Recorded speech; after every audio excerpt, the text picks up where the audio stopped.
Yes, सो हमने safe state, unsafe state और या डेडलॉक अवॉइडेंस का लास्ट टाइम पे किया था। ठीक है, सो डेडलॉक अवॉइडेंस में आपके पास दो वेज हैं। एक है use a resource allocation graph, लेकिन ये वाला मेथड, रिसोर्स एलोकेशन ग्राफ वाला method will be valid only for one instance resources। जब आपके सिस्टम में सभी रिसोर्सेज का एक ही इंस्टेंस होगा तो ये वाला मेथड ठीक है। क्यों? क्योंकि वरना तो अगर साइकिल आ जाता है मल्टीपल इंस्टेंसेस में के केस में तो वो ट्रू नहीं रहता ना। हमने एक एग्जांपल भी देखी थी resource allocation graph. Second, multiple instances of a resource type हो तो आप you can use the banker's algorithm. So again claim edge ये है। अब यहां पर क्या है कि claim edge converts to request edge when a process request a resource. ठीक है, request edge converted to an assignment edge when the resource is allocated to the process. ये भी ठीक है। ठीक है, सो अब लेट अस सपोज ये है और ये क्या है, सिंगल इंस्टेंस सिस्टम है। तो क्या जब यहां पे रिसोर्स वन को कौन सा प्रोसेस रिक्वेस्ट कर रहा है, P2, और रिसोर्स वन को होल्ड किस प्रोसेस ने किया हुआ है, P1 ने। तो अब यहां पर ये जो आप देख रहे हो ना, उसके बाद अगर प्रोसेस P2 इसको क्या कर रहा है, R2 को रिक्वेस्ट, प्रोसेस P1 भी इसको क्या कर रहा है, ये जो डॉटेड लाइन है ना अभी ये क्लेम एज है। अब इसको आप रिक्वेस्ट एज कब बनाओगे? अब आपने क्या किया, प्रोसेस को क्या दे दिया, R2 को P2 दे दिया। क्या अब साइकिल बन रहा है? यस और नो? क्या अब साइकिल क्रिएट हो रहा है या नहीं? यस। कैसे cycle? P2 R1, R1 P1, P1 R2।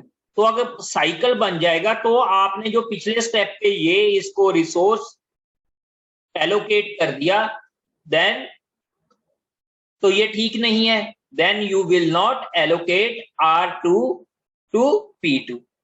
Clear? ये क्लियर हुआ या नहीं?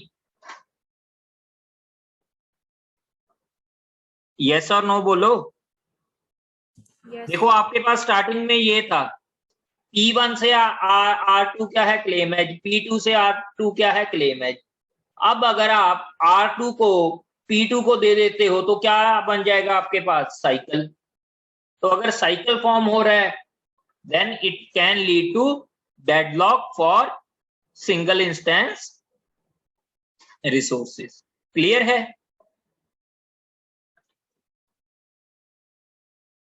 ठीक है, अब मल्टीपल इंस्टेंसेस में, यस, अब हम करेंगे बैंकर्स एल्गोरिथम। ये सबसे इंपॉर्टेंट एल्गोरिथम है। अगर आप डेडलॉक की बात करो तो बैंकर्स एल्गोरिथम कोई भी MST EST हो तो उसमें पक्का आता ही आता है। ठीक है, suppose there are n number of processes and m number of resource type. अब आपके पास ये क्या दिए हुए हैं, कुछ डेटा स्ट्रक्चर्स दिए हुए हैं। So what is available, vector of length m। Length m का मीनिंग क्या है कि आपके पास कितने नंबर ऑफ रिसोर्स टाइप है। तो अवेलेबल में क्या होगा, कभी प्रोसेस आएगा नहीं। अवेलेबल का मतलब तो कितने रिसोर्सेज अवेलेबल है, तो इसमें तो आप सिर्फ नंबर ऑफ रिसोर्सेज की बात करोगे। मैक्सिमम क्या है, एक प्रोसेस को कितने मैक्सिमम नीड है उसकी, मैक्सिमम वो कितने प्रोसेसेस को डिमांड कर सकता है या रिक्वेस्ट कर सकता है। तो ये मैट्रिक्स बनेगी n इंटू एम। एलोकेशन की क्या बनेगी, अगेन n इंटू एम। एक प्रोसेस के पास कितने रिसोर्सेज हैं, नीड क्या है, अगेन n इंटू एम, जो मैक्स माइनस एलोकेशन से। अब यहां देखो, ये आपको अभी तो लगेगा कि काफी मैथमेटिकली है, ठीक है, लेकिन इसमें इतनी प्रॉब्लम नहीं है। ये जब हम न्यूमेरिकल इसके बेस पे सॉल्व करेंगे तो बिल्कुल इजी हो जाएगा। सबसे पहले इन्होंने एक वर्क नाम का एक और वेक्टर ले लिया या कोई और वेरिएबल ले लिया, फिर क्या किया, work equals to available and finish I equals to false. अब यहां पर आई क्या है, प्रोसेस नंबर, जो भी प्रोसेस स्टार्टिंग में है वो आपने ले लिया। Find and I such that finish I equals to false, भी वो प्रोसेस अभी खत्म नहीं हुआ और need should be less than work. अगर ऐसा है तो work is equal to work plus allocation, finish I equals to true, go to step 2। और अगर आपके पास ऐसा आ जाए तो system is in a safe state. अब देखो ये ऐसे बोलने मैं बोलता गया, कुछ आपको अंडरस्टैंड नहीं हुआ। सो ये उसके बाद एक्चुअली बन गई, ठीक है। सो लेकिन अब इसको करेंगे क्या, ऐसे हम इसको, ये इतना मुश्किल लग रहा है, इसको वैसे मैथमेटिकली कैसे करेंगे। लेट अस सपोज हमारे पास ये एग्जांपल, अब ये एग्जांपल आपके पास 5 प्रोसेसेस की है और number of resource types are 3, लेकिन ये तीनों रिसोर्सेज के इंस्टांसेस हैं आपके पास, क्योंकि बैंकर्स एल्गोरिदम के साथ आप डिफरेंट इंस्टांसेस की बात करते हो, ठीक है, तो multiple instances can be there. So पहली बात, इसका नाम बैंकर्स एल्गोरिदम क्यों रखा गया। लेट अस सपोज, एक मिनट मैं टैबलेट ऑन कर लूं।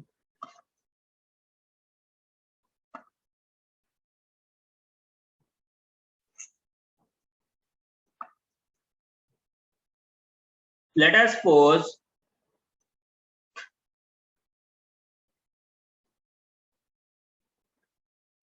एक कस्टमर आया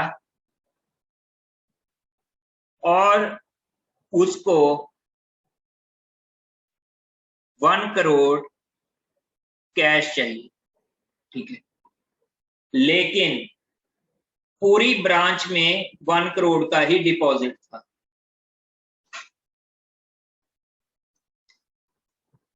तो क्या होगा, जो और अगर इसने, कैशियर ने या मैनेजर ने पूरे का पूरा कैश इसको दे दिया, जो अभी दूसरे कस्टमर्स हैं वो क्या हो जाएंगे, उनके लिए उनकी डिमांड नहीं पूरी होगी तो वो तो बेचारे खड़े रहेंगे।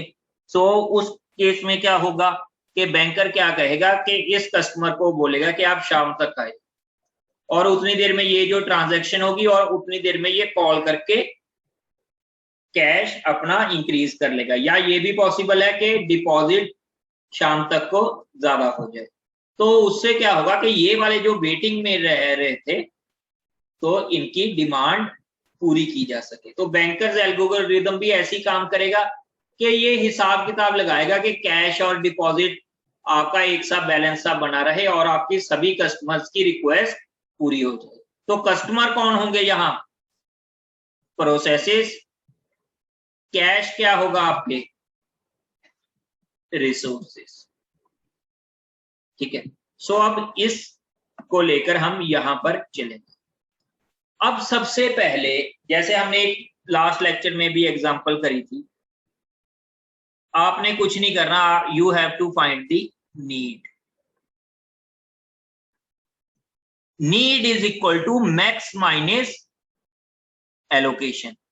753, तो नीड क्या होगी इसकी, अगर ए बी सी लिख लें, process P0, P1, P2, P3, P4। P0 के 753, 7 minus 0 7, 5 minus 1 4, 3 minus 0 3। P1 200, 322 minus 200, so that means 3 minus 2 1 2 2। then P2 902, ये क्या बनेगा 600। P3 0 1 1, P4 4 3 1। यस, ये नीड मैट्रिक्स कैसे आई, क्लियर हुआ सभी को? Any doubt?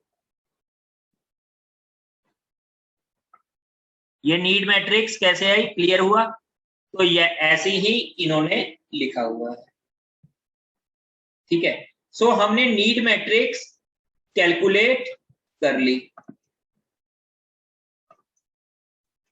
ये हमारी नीड मैट्रिक्स है। अब आगे हमने सेव स्टेटमेंट ढूंढ, सेव सीक्वेंस सर्च करना है। क्या कोई सेव सीक्वेंस बन रहा है? क्या अवेलेबल पी नॉट की डिमांड पूरी कर सकता है?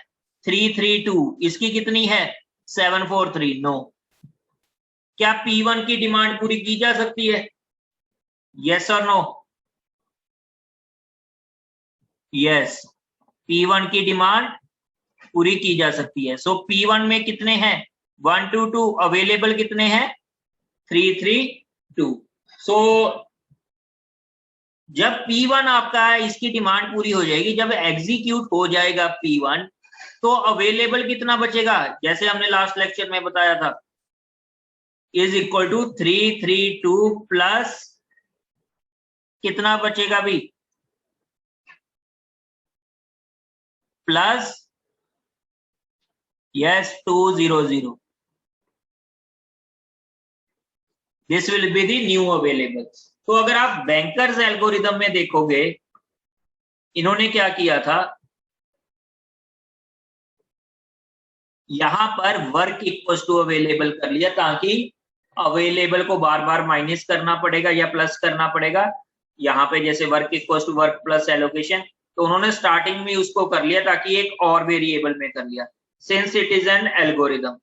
सो एल्गोरिदम के लिए इसने ऐसा किया, क्योंकि वरना क्या होता, आपकी एलोकेशन की जो स्टार्टिंग वैल्यू है वो बार बार चेंज होती रहती, तो इन्होंने एक और वेरिएबल में इसको स्टोर कर लिया। हमने यहाँ न्यूमेरिकली कैसे किया, इसको उसी वेरिएबल में रखा। क्लियर? सो ये अब 532 हो गया आपका न्यू अवेलेबल। यस, 532 से नेक्स्ट क्या P2 की नीड सेटिस्फाई की जा सकती है? नो। यहां कितने हैं? 532। यहां कितना है? रिसोर्स टाइप A9 चाहिए, यहां सिर्फ 5 इंस्टेंसेस अवेलेबल हैं, तो ये नहीं किया जा सकता। नेक्स्ट 222, यस, इसको आप कर सकते हो। Then new available will be 211, sorry 347, ठीक है। तो न्यू अवेलेबल क्या हो गया? P3 भी एग्जीक्यूट हो गया, सो दैट मीन्स P1 के बाद P3 आपके पास एग्जीक्यूट हो गया। P4 कितनी रिक्वायरमेंट है, नीड कितनी है? 431 की, और यहां पर अवेलेबल कितने हैं? 743, तो ये भी आप कर सकते हो। सो इसके जो हैं 002 इसमें ऐड हो जाएंगे, 745। So next is P4। P0, क्या P0 अभी भी सेटिस्फाई किया जा सकता है? 745, नो। बी इंस्टेंस यहां 4 है, वहां 5 है, तो नहीं होगा। सो अब कौन सा रह गया? P2। P2 की मैक्सिमम कितनी है? कहीं हमसे कैलकुलेशन में मिस्टेक हुई है, देखना।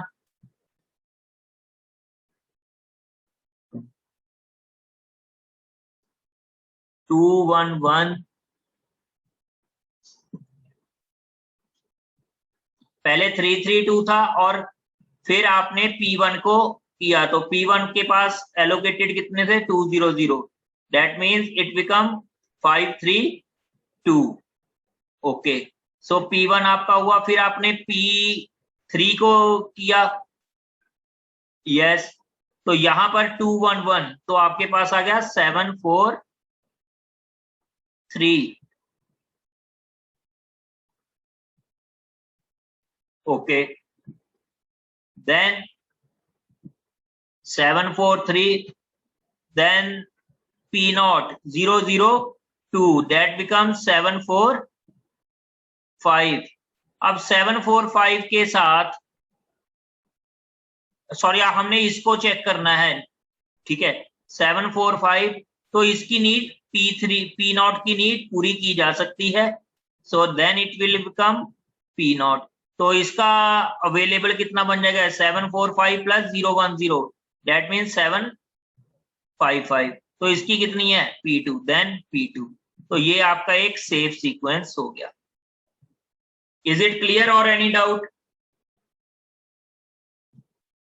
क्लियर है या डाउट है? क्लियर है।